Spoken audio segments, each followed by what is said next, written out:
Avez-vous déjà eu l'impression que votre argent disparaît plus vite qu'il ne rentre? Que votre épargne, aussi régulière soit-elle, ne suffit pas à construire un vrai avenir financier? Vous n'êtes pas seul. D'après une étude récente, près de 70% des adultes dans le monde ne savent pas où placer leur argent pour le faire fructifier. Beaucoup hésitent à investir, par peur de perdre ou simplement par manque de connaissances. Et pourtant, si vous ne faites rien, l'inflation érode lentement mais sûrement la valeur de votre épargne. Investir peut sembler intimidant, voire inaccessible. Mais la vérité, tout le monde peut investir, même avec un budget modeste ou sans connaissances financières complexes. Dans cette vidéo, je vais vous montrer comment démarrer, étape par étape. Que vous soyez étudiant, jeune actif, ou même quelqu'un qui veut rattraper le temps perdu, vous êtes au bon endroit. Avant de commencer, assurez-vous de vous abonner à la chaîne et de cliquer sur le bouton j'aime. Ces simples gestes nous aident énormément et permettent à plus de gens de découvrir ces conseils. Prêt à changer votre avenir financier? Alors, allons-y. Laissez-moi vous poser une question. Combien de temps votre argent peut-il rester immobile avant qu'il ne perde de sa valeur? Si vous placez 10 000 € sur un compte d'épargne rémunéré à 0,5% par an, mais que l'inflation est de 2%, vous perdez en réalité 1,5% du pouvoir d'achat chaque année. En 10 ans, cet argent ne vaudra plus que 8 500 € en termes réels. C'est là qu'intervient l'investissement. Mais investir ne consiste pas seulement à protéger votre argent, c'est une façon de construire un avenir où vous avez le contrôle de votre vie financière. Voici pourquoi c'est essentiel. 1. Protéger votre argent contre l'inflation. L'inflation est un phénomène insidieux. Par exemple, en France, le taux d'inflation en 2023 était de 4,5%. À ce rythme, même une épargne importante peut se déprécier rapidement. Les investissements, en revanche, comme les actions ou l'immobilier, offrent souvent des rendements qui surpassent largement l'inflation sur le long terme. Prenons un exemple. L'indice boursier MSCI World, qui regroupe les grandes entreprises mondiales, a offert un rendement moyen d'environ 8% par an sur les 50 dernières années. Cela signifie que, même avec des périodes de crise, votre argent aurait été multiplié par 630 ans. 2. Créer une source de revenus passifs. Imaginez ceci. Chaque mois, vous recevez un complément de revenus sans lever le petit doigt. Cela peut provenir des dividendes d'actions. Certaines entreprises versent une partie de leurs bénéfices à leurs actionnaires. Des loyers immobiliers. Ou même des intérêts sur des obligations. Ces revenus passifs sont particulièrement importants si votre objectif est de vivre confortablement à la retraite ou de réduire votre dépendance à un emploi classique. En effet, avec le vieillissement de la population, les systèmes de retraite européens, par exemple, deviennent de plus en plus incertains. Investir, c'est donc aussi une manière de reprendre votre avenir financier en main. 3. Exploiter la puissance des intérêts composés. Albert Einstein aurait décrit les intérêts composés comme la 8e merveille du monde. Et il avait raison. Mais qu'est-ce que c'est exactement? Voici une explication simplifiée. Lorsque vous investissez, votre argent génère des gains, par exemple, un rendement annuel de 8%. Ces gains sont automatiquement réinvestis et, à leur tour, génèrent encore plus de gains. Cela crée un effet boule de neige impressionnant. Prenons un exemple concret. Vous commencez à investir 100 € par mois à l'âge de 25 ans dans un fonds qui rapporte 7% par an. À 65 ans, votre portefeuille aura atteint environ 240 000 €, alors que vous n'aurez investi que 48 000 €. Mais si vous aviez attendu 10 ans pour commencer, à 35 ans, vous finiriez avec seulement 120 000 €. Pourquoi? Parce que vous auriez laissé passer le temps, le principal moteur des intérêts composés. 4. Atteindre l'indépendance financière. Qu'est-ce que l'indépendance financière? Ce n'est pas seulement être riche. C'est avoir suffisamment de revenus passifs pour couvrir vos dépenses sans dépendre d'un emploi traditionnel. Cela peut signifier prendre une retraite anticipée, démarrer un projet passionnant ou simplement vivre sans stress financier. Le chemin pour y arriver peut sembler intimidant, mais il commence par un simple pas. Décidez de placer une partie de vos revenus de manière stratégique au lieu de les dépenser ou de les laisser dormir. Les excuses fréquentes qui empêchent d'investir. Je n'ai pas assez d'argent pour investir. Faux. De nos jours, vous pouvez investir avec aussi peu que 10 € par mois, grâce aux applications de micro-investissement comme Trade Republic ou Yomoney. Je ne connais rien à la finance. Pas besoin d'être un expert pour commencer. Avec des fonds indiciels ou des ETF, fonds négociés en bourse, vous pouvez investir dans des centaines d'entreprises avec un seul produit, diversifiant automatiquement votre portefeuille. Et si je perds tout? Bien sûr, tout investissement comporte un risque. Mais en investissant à long terme dans des actifs bien diversifiés, vous minimisez considérablement ce risque. Par exemple, les marchés boursiers mondiaux ont toujours rebondi après chaque crise majeure. En résumé, Investir est une nécessité, pas une option si vous voulez protéger votre avenir financier. Mais il ne s'agit pas de sauter dans le vide sans préparation. Dans le prochain chapitre, nous allons explorer les types d'investissements disponibles, et je vous expliquerai comment choisir celui qui vous convient le mieux, même si vous êtes débutant. Quand on entend le mot investir, on pense souvent à la bourse. Mais la réalité, c'est que l'investissement va bien au-delà des actions. Voici un aperçu des principales options, adaptées aux débutants, pour que vous puissiez identifier celle qui correspond le mieux à votre situation. 1. Les actions. Investir dans des entreprises. Quand vous achetez une action, vous devenez littéralement propriétaire d'une petite partie d'une entreprise. Si cette entreprise réussit, votre part prend de la valeur, et vous pouvez même toucher des dividendes si elle partage ses bénéfices avec ses actionnaires. Avantages. Potentiel de rendement élevé à long terme. Le marché boursier a offert un rendement moyen de 7 à 10% par an sur les 50 dernières années. Accessible. Avec des applications comme eToro ou Degiro, vous pouvez acheter des actions pour quelques euros seulement. Inconvénients. Risque de volatilité. Les prix des actions peuvent fluctuer fortement à court terme. Nécessite un peu de recherche pour choisir des entreprises solides. 2. Les obligations. Un investissement plus stable. Les obligations sont en quelque sorte un prêt que vous accordez à une entreprise ou à un gouvernement. En échange, ils vous versent des intérêts réguliers jusqu'à ce qu'ils vous remboursent le montant initial. Avantages. Moins risqué que les actions. Génère des revenus fixes, idéal pour ceux qui préfèrent la sécurité. Inconvénients. Rendement généralement plus faible que les actions. La valeur des obligations peut baisser si les taux d'intérêt augmentent. 3. Les fonds communs de placement et ETF. Investir en groupe. Si choisir des actions ou des obligations semble compliqué, les fonds communs de placement et les ETF, Exchange Traded Funds, sont d'excellentes alternatives. Ces produits regroupent des milliers d'investissements, actions, obligations, etc., en un seul portefeuille. Les fonds indiciels suivent la performance d'un indice, comme le CAC 40 ou le S&P 500. Les ETF fonctionnent comme des fonds, mais se négocient comme des actions. Pourquoi c'est idéal pour les débutants? Diversification automatique. Au lieu d'investir dans une seule entreprise, vous répartissez vos risques sur des centaines ou des milliers. Simplicité. Pas besoin d'analyser chaque entreprise individuellement. Exemple concret. Si vous achetez un ETF sur le S&P 500, vous investissez automatiquement dans les 500 plus grandes entreprises américaines, comme Apple, Amazon ou Tesla. 4. L'immobilier. Un investissement tangible. Investir dans l'immobilier ne signifie pas toujours acheter une maison ou un appartement. Vous pouvez également investir dans des SCPI, sociétés civiles de placement immobilier, ou des plateformes de crowdfunding immobilier. Avantages. Revenus réguliers, loyers ou dividendes des SCPI. Actif tangible qui conserve souvent sa valeur à long terme. Inconvénients. Demande un capital initial plus important, surtout pour acheter directement un bien. Moins liquide, plus difficile de vendre rapidement. 5. Les crypto-monnaies. Un pari risqué mais populaire. Les crypto-monnaies comme le Bitcoin ou l'Ethereum sont devenues très populaires ces dernières années. Mais elles sont aussi extrêmement volatiles. Pour un débutant, il est conseillé de limiter leur part dans un portefeuille à moins de 5% du total. Avantages.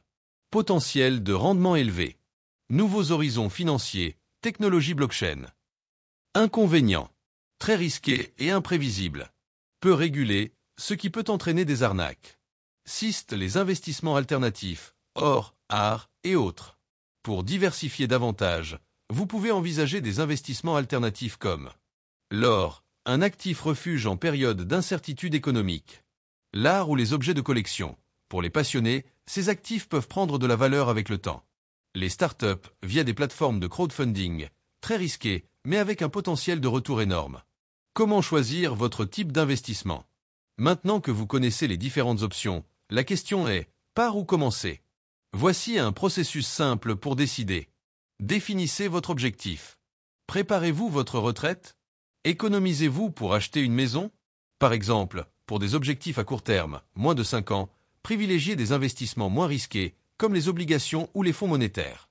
Connaissez votre tolérance au risque. Si les fluctuations des marchés vous stressent, privilégiez des actifs stables comme les obligations ou l'immobilier.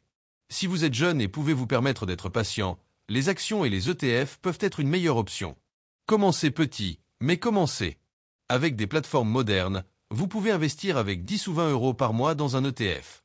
Ce n'est pas le montant qui compte, mais la régularité. Dans le prochain chapitre, nous allons nous concentrer sur comment définir vos objectifs financiers et créer un plan d'investissement adapté à votre situation. Vous allez voir que la clé, ce n'est pas seulement où investir, mais pourquoi et comment. Investir sans plan, c'est comme naviguer sans carte. Vous risquez de vous perdre ou de finir très loin de votre destination. Avant même de penser à choisir un produit financier, vous devez définir pourquoi vous investissez. Un pourquoi définir des objectifs est crucial. Quand on investit, chaque décision doit être guidée par un objectif précis. Pourquoi? Parce que vos objectifs déterminent votre stratégie.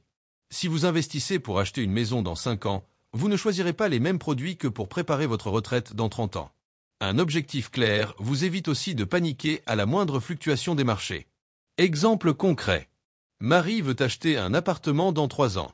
Elle place son épargne dans un fonds monétaire à faible risque pour s'assurer que son capital reste stable. Paul, en revanche, investit pour sa retraite dans 25 ans. Il choisit des ETF sur le S&P 500, car il peut se permettre de traverser les cycles de marché.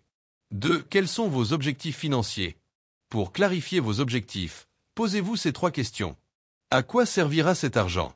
Exemple, retraite, achat immobilier, études des enfants, projet entrepreneurial ou simplement bâtir un patrimoine. Quel est votre horizon de temps? Court terme, 1 à 5 ans. Privilégiez des investissements sûrs, fonds obligataires, livrets d'épargne. Moyen terme, 5 à 10 ans. Un mélange d'actions et d'obligations peut convenir. Long terme, 10+100. Ici, les actions et les ETF dominent, car vous avez le temps de surmonter la volatilité. Quel montant voulez-vous atteindre? Si vous savez combien vous voulez obtenir et dans combien de temps, vous pouvez utiliser un calculateur d'intérêt composé pour déterminer combien investir chaque mois. Exemple, pour atteindre 100 000 € en 20 ans avec un rendement moyen de 8%, vous devrez investir environ 190 € par mois. 3. Comprendre votre tolérance au risque. Investir, c'est accepter une certaine dose d'incertitude. Mais chaque personne a une tolérance différente au risque, influencée par votre situation financière. Si vous avez un revenu stable et une épargne d'urgence, vous serez plus à l'aise avec des investissements risqués. Votre personnalité. Certaines personnes supportent très bien les fluctuations des marchés, tandis que d'autres paniquent à la moindre baisse. Votre âge. Plus vous êtes jeune, plus vous pouvez prendre de risques, car vous avez le temps de récupérer d'éventuelles pertes. Outils pratiques. Le test de tolérance au risque. Beaucoup de courtiers et de banques en ligne proposent des tests gratuits pour évaluer votre tolérance au risque. Par exemple, ils vous poseront des questions comme: que feriez-vous si votre portefeuille perdait 20% de sa valeur en une semaine? Préférez-vous un investissement qui rapporte 5% par an de façon régulière ou un autre qui peut rapporter 15%, mais avec des pertes possibles? 4. Adaptez votre stratégie à votre tolérance au risque. Une fois que vous connaissez votre tolérance, vous pouvez répartir vos investissements. Profil prudent, 70% obligations, 20% actions, 10% liquidités. Profil modéré, 50% actions, 40% obligations, 10% autres. Profil audacieux, 80% actions, 20% obligations ou alternatives. Exemple concret. Jean, 28 ans, a une tolérance élevée au risque et un horizon long terme. Il investit 80% de son portefeuille dans des ETF actions et 20% dans des obligations pour équilibrer. Lisa, 55 ans, approche de la retraite et préfère un portefeuille plus sûr, 70% en obligations et 30% en actions.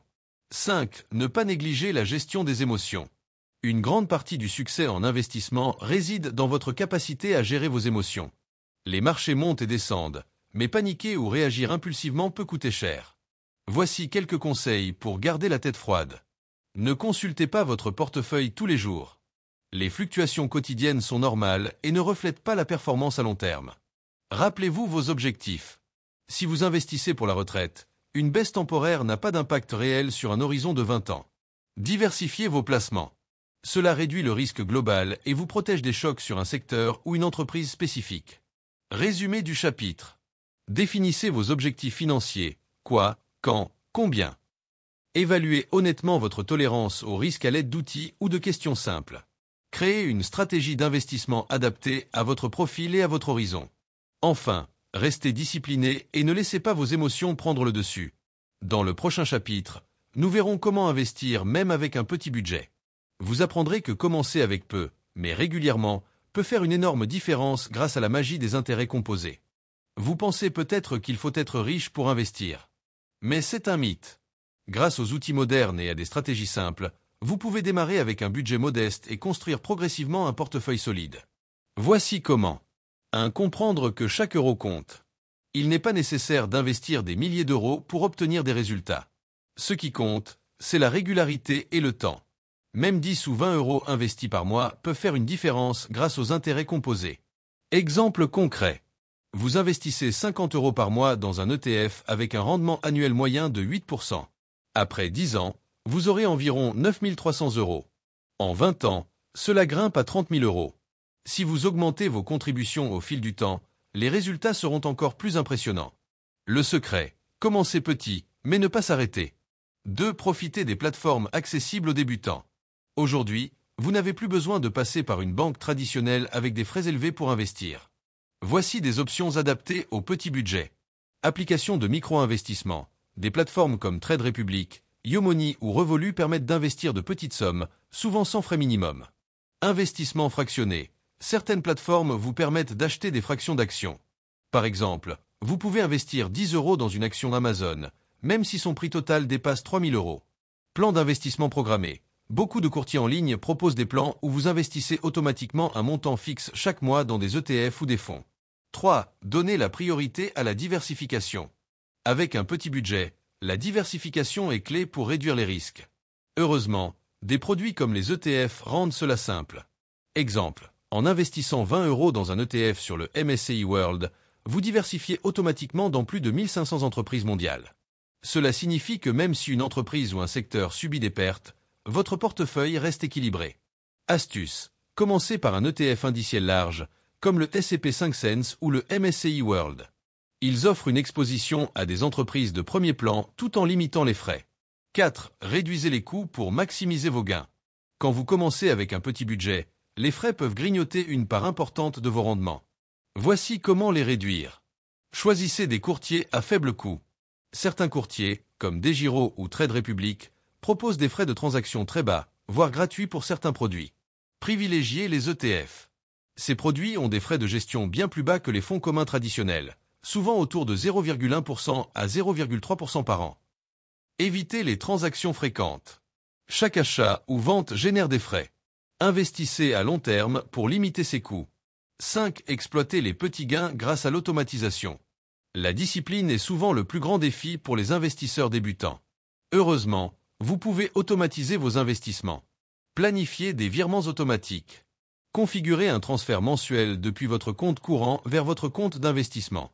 Vous ne ressentirez même pas la différence dans votre budget.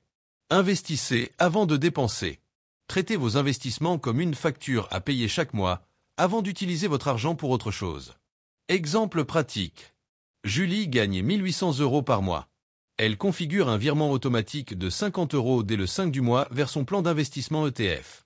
En faisant cela, elle s'assure de rester régulière et d'éviter de dépenser cet argent ailleurs. 6. Commencez par votre épargne de précaution, mais ne la négligez pas. Avant de commencer à investir, il est essentiel de constituer une épargne de précaution, c'est-à-dire un montant suffisant pour couvrir 3 à 6 mois de dépenses. Pourquoi? En cas d'urgence, panne de voiture, frais médicaux, vous ne serez pas obligé de vendre vos investissements prématurément. Placez cette épargne sur un livret d'épargne à court terme, comme un livret A en France, où elle reste accessible. 7. Les excuses fréquentes pour ne pas commencer avec peu. Ce n'est pas assez pour faire une différence. Faux. Ce qui compte, c'est la régularité et la durée. Même 10 euros par mois peuvent se transformer en milliers d'euros sur plusieurs décennies. Je ne sais pas quoi choisir. Les ETF indiciels sont un excellent point de départ. Ils sont simples, diversifiés et adaptés aux débutants. Je ne peux pas me le permettre. Analysez vos dépenses. Parfois, réduire des petits plaisirs, comme un café à emporter par semaine, peut libérer de l'argent pour investir. Résumé du chapitre. Commencez avec ce que vous pouvez, même 10 euros par mois. Utilisez des plateformes modernes pour investir avec des frais bas. Donnez la priorité à la diversification avec des ETF. Automatisez vos investissements pour rester constant. Assurez-vous d'avoir une épargne de précaution avant de commencer. Dans le prochain chapitre, nous examinerons les erreurs fréquentes des débutants et comment les éviter. Vous apprendrez à anticiper les pièges les plus courants pour maximiser vos chances de réussite. Chapitre 5. Les erreurs fréquentes des débutants et comment les éviter. Investir peut sembler simple en théorie, mais dans la pratique, de nombreuses erreurs peuvent freiner votre progression ou même entraîner des pertes importantes. Le bon côté. Ces erreurs sont évitables si vous êtes bien préparé. Voici un guide des pièges les plus courants et des stratégies pour les contourner. À investir sans objectif clair. C'est l'erreur la plus fréquente. Beaucoup commencent à investir sans réfléchir à ce qu'ils veulent accomplir. Résultat, ils s'éparpillent, prennent des risques inutiles ou se découragent rapidement. Solution. Prenez le temps de définir vos objectifs financiers. Posez-vous ces questions. Pourquoi j'investis? Retraite, achat immobilier, liberté financière, etc. Quand aurai-je besoin de cet argent? Quel rendement est nécessaire pour atteindre mon objectif? Un investissement avec un objectif clair est comme un GPS. Il vous guide et vous empêche de vous perdre en chemin. 2. Ignorer la diversification. Mettre tous vos œufs dans le même panier est extrêmement risqué. Pourtant, certains débutants investissent tout leur argent dans une seule action ou un seul secteur qu'ils trouvent prometteur. Exemple d'erreur. Paul a investi toutes ses économies dans une start-up technologique qui a fait faillite 2 ans plus tard. Résultat, il a perdu 100% de son capital. Solution. Diversifiez vos investissements en répartissant votre argent entre différents secteurs, régions et types d'actifs, actions, obligations, immobilier, etc. Si vous êtes débutant, commencez avec des ETF ou des fonds indiciels qui offrent une diversification automatique. 3. Essayez de timing le marché. Beaucoup de nouveaux investisseurs pensent qu'ils peuvent acheter au plus bas et vendre au plus haut. Mais même les professionnels ont du mal à prédire les mouvements des marchés. Exemple d'erreur. Sophie a vendu toutes ses actions en 2020, paniquée par la crise du Covid-19. Quelques mois plus tard, les marchés ont rebondi et elle a manqué la hausse. Solution.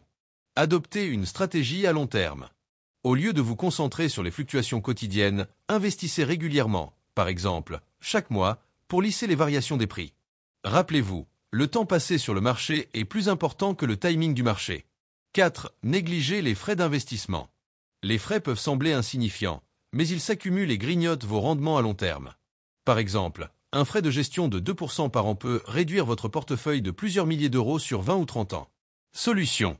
Privilégiez les ETF à faible frais, avec des frais de gestion souvent inférieurs à 0,3%.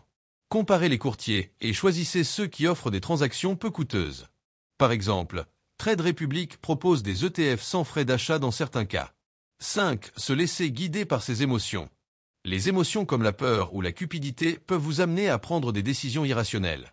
La peur vous pousse à vendre lorsque les marchés baissent, consolidant vos pertes. La cupidité vous incite à suivre des tendances ou des conseils d'investissement miracles, souvent au mauvais moment. Exemple d'erreur. Marc a investi tout son argent dans une crypto-monnaie en pleine bulle après avoir entendu parler d'un coup sûr sur les réseaux sociaux. Quelques mois plus tard, la bulle a éclaté et il a perdu 80% de son capital. Solution. Créez un plan d'investissement et suivez-le, quelles que soient les émotions du moment. Avant de prendre une décision, posez-vous cette question. Est-ce que je fais ça par peur ou par opportunisme? 6. Ne pas réévaluer son portefeuille régulièrement. Laisser un portefeuille à l'abandon peut vous exposer à des déséquilibres. Par exemple, si une catégorie d'actifs surperforme, elle peut représenter une part trop importante de votre portefeuille, augmentant votre risque global. Solution. Faites un bilan de votre portefeuille au moins une fois par an. Rééquilibrez votre portefeuille si nécessaire pour revenir à votre répartition initiale. Par exemple, 60% actions, 40% obligations. 7. Suivre aveuglément les conseils des autres. Que ce soit des amis, des influenceurs financiers sur YouTube ou des articles en ligne, il est facile d'être influencé par des conseils généraux qui ne correspondent pas à votre situation personnelle. Exemple d'erreur. Laura a investi dans des actions de croissance sur les conseils d'un ami, sans se rendre compte que ces entreprises étaient trop risquées pour son profil prudent. Solution. Faites vos propres recherches. Aucun investissement ne convient à tout le monde. Assurez-vous qu'il correspond à vos objectifs et à votre tolérance au risque. Si vous avez des doutes, consultez un conseiller financier indépendant. Résumé du chapitre. Pour éviter les erreurs fréquentes des débutants, définissez des objectifs financiers clairs. Diversifiez vos investissements pour réduire les risques. Ne cherchez pas à prédire les marchés, investissez à long terme. Réduisez les frais pour maximiser vos rendements. Gardez vos émotions sous contrôle. Réévaluez régulièrement votre portefeuille. Prenez le temps de comprendre chaque investissement avant de vous lancer. En suivant ces conseils, vous aurez une base solide pour réussir dans le monde de l'investissement. Conclusion du vidéo. Faites le premier pas dès aujourd'hui. Vous connaissez maintenant les bases pour commencer à investir en toute confiance, même si vous êtes débutant. Rappelez-vous, le plus grand risque, c'est de ne rien faire. Chaque jour où votre argent dort, il perd de la valeur. Commencez petit, mais commencez maintenant. Fixez vos objectifs, choisissez un produit simple comme un ETF ou un fonds indiciel, et soyez régulier. Et maintenant, si cette vidéo vous a aidé, laissez un commentaire pour partager votre objectif d'investissement. Pourquoi voulez-vous commencer? N'oubliez pas de vous abonner et de liker pour plus de conseils sur les finances personnelles et l'investissement. Votre avenir financier commence aujourd'hui. Alors, qu'attendez-vous? Fusez!